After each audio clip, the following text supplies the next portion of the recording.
I'm team lead at American Airlines in our email marketing team. And I'm pretty sure everybody's heard of American Airlines. Some of y'all might have even flown in on us. But I'll give you a little backstory. We fly thousands of flights daily to over 350 destinations in 60 countries. And we have 130,000 team members working to give you the best experience possible. So let me talk to you a little bit. Oh, I need a clicker. Because you guys... Big green button. Big green button, okay.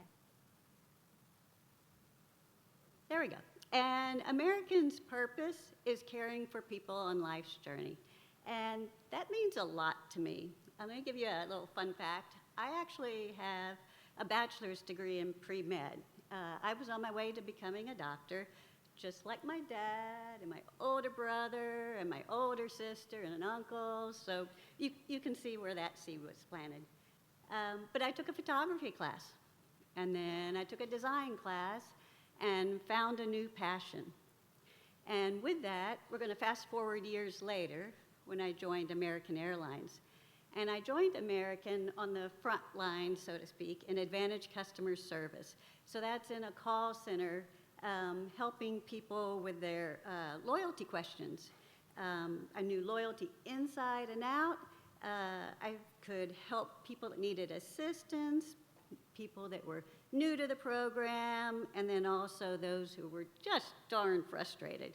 But with that, I became a champion of customer service and brought that with me when I joined the email marketing team and have been continuing to try to improve customer experience in email in these past 10 years. So one of the ways that we can help customers is by preparing them for an upcoming trip. So I'm going to dive into a specific point in time, and as you all know, timing is very important when you're trying to create change. It's 2022, we're coming out of the disruptions of COVID, and what we found is that a lot of people were ready to travel. And I can just hear Harry Nilsson's song singing, gotta get up, gotta get out, do, do, do. I mean, that was what was happening with us. We had so many people on our flights, it was wonderful, but it was a whole different customer base or traveler base. Now it's leisure travelers, it's families, they're going on vacations, they're ready to journey away. It's remote workers who don't have to come into the office every day. They can go somewhere fun and do their work there. And then, of course, everybody's now heard leisure travelers, where you're combining both your business and your leisure. But what we found was that we were in a new world with a new reason to travel. And that meant we needed to refresh and adjust our email messages and evolve. And then I need to sort of level set and let you know that the email marketing team that I'm on does not send all of the travel messages. We also have an operations team. So when you get your receipts, your notifications, your gate change alerts, that's a different team. What my team works to send is putting best offers in front of you, giving you helpful tips. And so the understanding is we both needed to evolve. We needed to work together. So we got our idea. We're going to meet our travelers' changing needs to increase their satisfaction, and we're ready to get going, right? Nope, not quite. On both a technical and legal aspect, we message our travelers differently. And the key differentiation is members that are part of our Advantage loyalty program versus those who have not yet joined our loyalty program. So just a quick audience question. How many of you are already Advantage members? Yay, excellent. I'll work on the rest of you now. So today what I'm going to focus on is how we transform the experience for those who have not yet joined. And so as soon as we, back goes back. There we go. As soon as we committed to transforming the journey for our non-loyalty members, we realized we were committing to 2 life cycles. So we needed to prepare people for travel. That's the travel life cycle. But then we also wanted to have advantage acquisition, the loyalty life cycle. And you might wonder, well, why do you need the loyalty life cycle? Well, it's because if we're going to really improve someone's experience, Advantage members tend to have a better travel experience. There's perks right out of the gate, and of course there's rewards. So if we're going to make it a holistic experience, we needed to care for both. So what we really did then was to start prep work. That involves understanding our now. So we gathered data and insights. We were always in the back of our mind thinking, what are the existing problems? How can we solve them? We then started dreaming, consider all the possibilities, throw them up on a mural board and say, wouldn't it be nice, was this, I bet people would like this. And we also took into consideration trends and our own technical possibilities and limitations. And then after that, we refined the journey and made sure that what we decided to move forward with, that we could measure it. We wanted to be able to tell if something was successful or not. And I can't stress enough that you need to talk to the customer.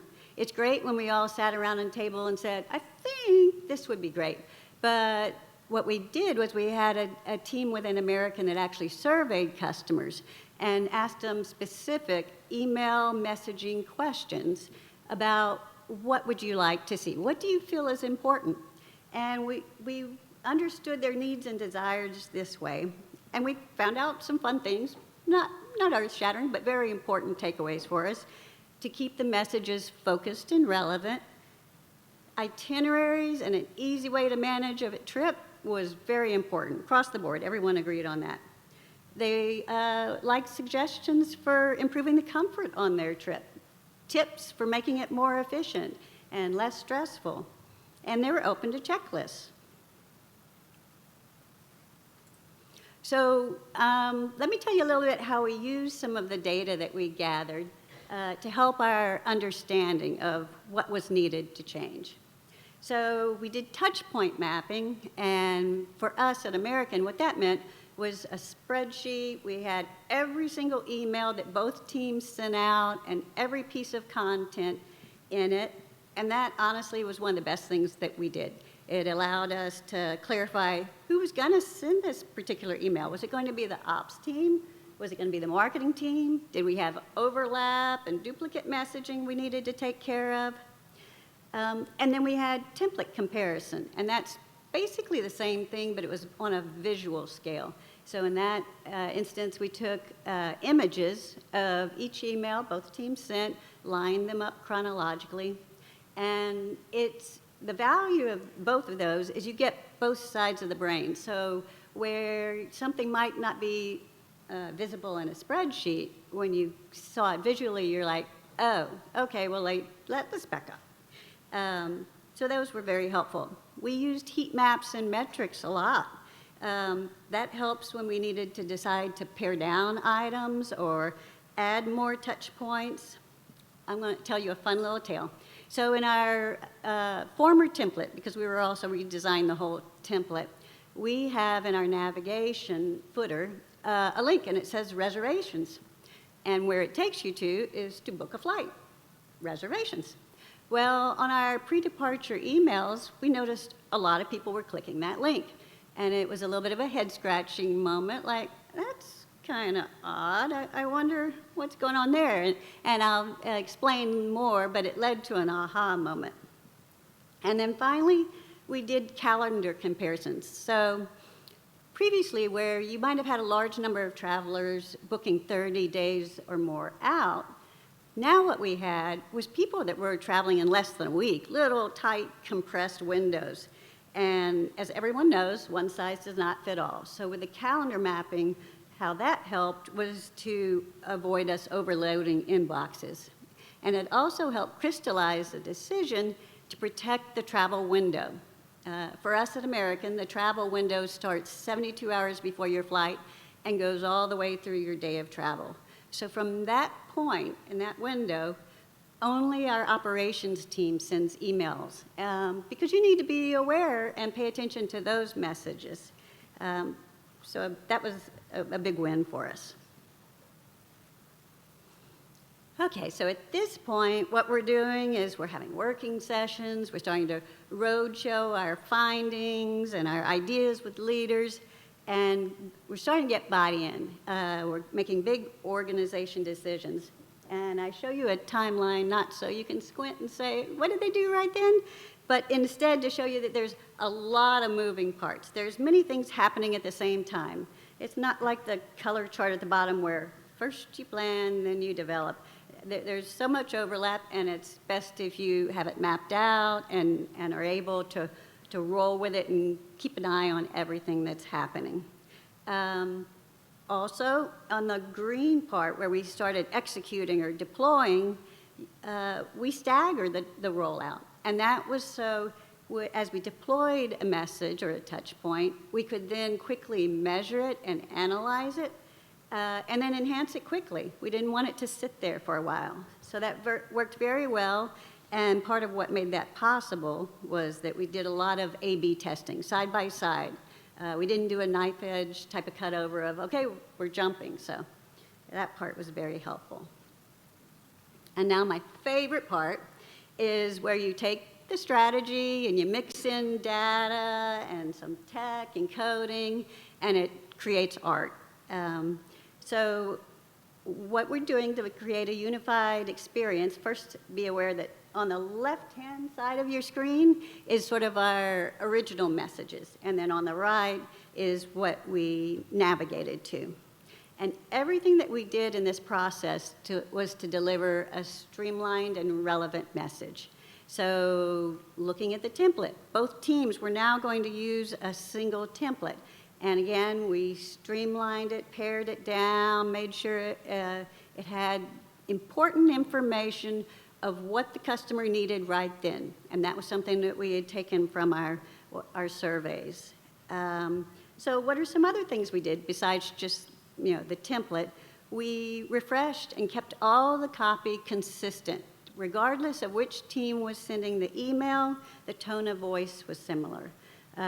We had a lexicon of hierarchy, so even something down to which CTA was going to draw the eye most as the primary CTA versus a secondary or tertiary one, which could be less visually compelling. And wherever we could, we reduced multiple sends to a single send. Again, streamlining and focus. Across American, a big goal is to provide tools for self-service. We found that our customers want to be in control of their trip and being able to make changes and adjustments quickly. And again, linking to that aha moment, we started putting in every single touch point either an itinerary and a link to manage the trip, or just at least a link to manage their trip and referencing what trip they were flying on for those that had multiple bookings. We kept some of our dynamic content. We already used that, for example, when we said to people, join Advantage. But some people, we already recognized they were an Advantage member, and so it wouldn't make sense to say, join Advantage. Instead, what we needed to do was to direct you to your reservation so you could put your Advantage number into your trip and enjoy the benefits. We also, through touch point mapping, decided to include in every template modules that were in a consistent spot and looked consistent. For example, our loyalty module, where before we might have had a CTA that said, hey, join Advantage. Now we've got a module and it tells you the reasons why. Why should you join Advantage now? Why can't you wait till a month after your trip? And then if you look down to the footer, we also provided another self-service tool, which was an easy way to download the app. Again, quite important when you're traveling and in the airport and on the go. So how did we do?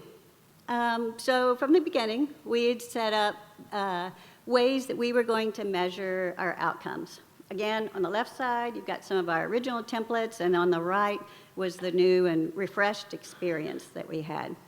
One of the ways we wanted to measure whether it was successful was with clicks. And that aha moment I was talking about, where we put in a way for someone to manage their reservation, oftentimes the click rate went up 135%. And we were just like, that is a lot of clicks. Where are these people going? And so we actually dug into our website and tracked them where customers were going once they found their reservation. And it was interesting. I mean, not crazy. They wanted to see their itinerary. They wanted to prepay for bags. Members often upgraded their seats so it'd be a more comfortable time in the air. We even had people come back to this email and check in for their flight. So it was definitely a success there. And then speaking of comfort, when we shifted our travel offers to the new template, again, we saw a 5% increase in revenue. So we felt like changing the imagery and the tone of the offer really did help. And then for our Advantage enrollments, with this new consistent module and every single touch point, we saw a 30% increase in the Advantage enrollments.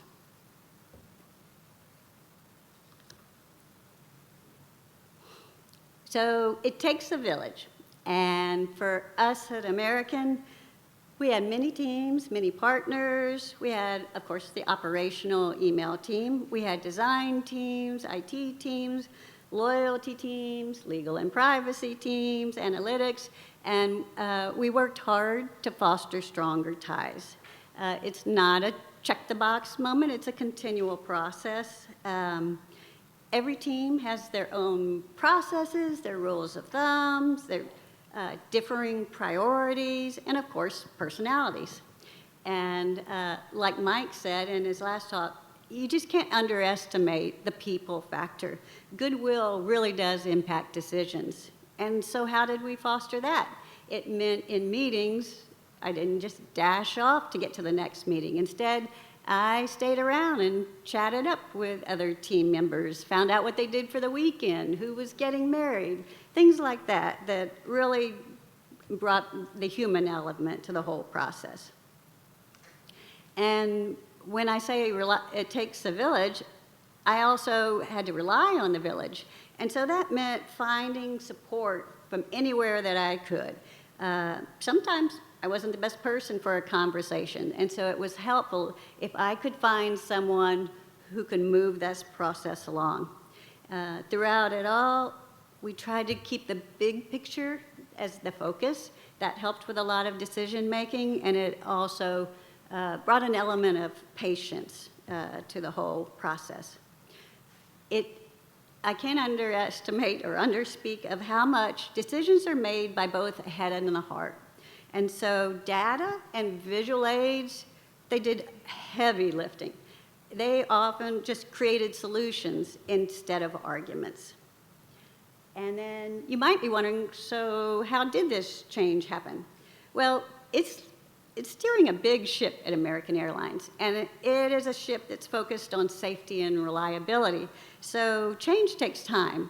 It's not an overnight thing. We were also juggling other organization initiatives, and there's human time that has to be factored in. For example, vacations, weddings, holidays. I'm hearing IT freezes, things like that cause things to slow down and pause. But through it all, we were able to accomplish this in a year, and so that was very amazing. And then finally, I wanted to leave with you some of my best learnings. So find opportunities where goals align. Oftentimes, if you feel like you're running into a brick wall, if you can find a way where the goal aligns, you can split around the wall. The wall is maybe not even a wall, that you are all trying to pull in the same direction all along. And if you have a clear picture, a North Star, that really helps focus on which decisions have the most impact. So stand firm on those key elements and oftentimes let the others go. and that's compromise. Compromise is not a bad word. It drives innovative solutions, it keeps things moving along, and it also illustrates the point for us that solutions need to work for both teams. So if you win an argument, but it's not a solution that works for everyone, then did you really win? So that's a key takeaway that I had. And then lastly, bring everyone along. It is a joint project. If you start having too many sidebar discussions or sidebar decisions, and then you announce that decision, things could go south quickly. So all in all, I hope those tips are helpful for you. And thank you so much.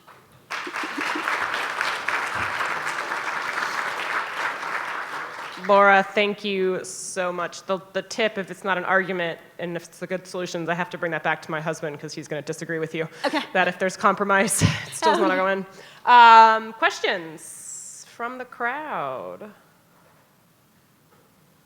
You have, oh, there we go. It always takes one.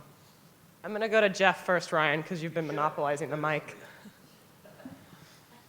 Hi, Jeff Alderman, CMO of Ad Media. First of all, you're on point for brand. I love the color coordination to the brand, so I got to call that out. Can I call you Doctor of Email since you did start in the PhD? Does that work? My mom would have loved it. Okay. Cool. We want to make mom proud. So you shared a lot of learnings. Obviously, American also flies all over the world. So just really curious too, like how the learnings really were applied to other markets as well globally. Well, I wouldn't say that we were translating and doing that. We were focused on, for this, that there's certain unified tips and things that all travelers need to do.